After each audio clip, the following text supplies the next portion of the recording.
माझं नाव मधुसूदन अग्रवाल आहे. मी अध्यक्ष आहे. न्यू इरा क्लीनटेक सोल्युशन्स प्रायव्हेट लिमिटेड म्हणून कंपनी आहे.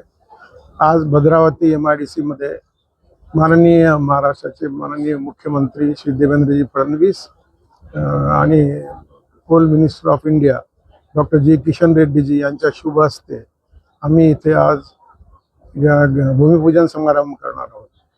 हा जो प्रोजेक्ट आहे हा एक नवीन नवीन प्रकारचा प्रोजेक्ट आहे. इथे कोळशापासून गॅस तयार होईल आणि त्याच्यापासून केमिकल तयार होते आणि कार्बन कॅप्चर होईल त्याच्यामध्ये. म्हणजे अशा प्रकारचे प्रोजेक्ट आतापर्यंत इंडियामध्ये आले नाही. त्याच्यामध्ये युरिया तयार होईल, सस्टेनेबल एव्हिएशन फ्युएल तयार होईल, अमोनियम हायड्रेट तयार होईल, असे बरेच प्रोजेक्ट्स आहेत. कोल टू केमिकल म्हणतात त्याला.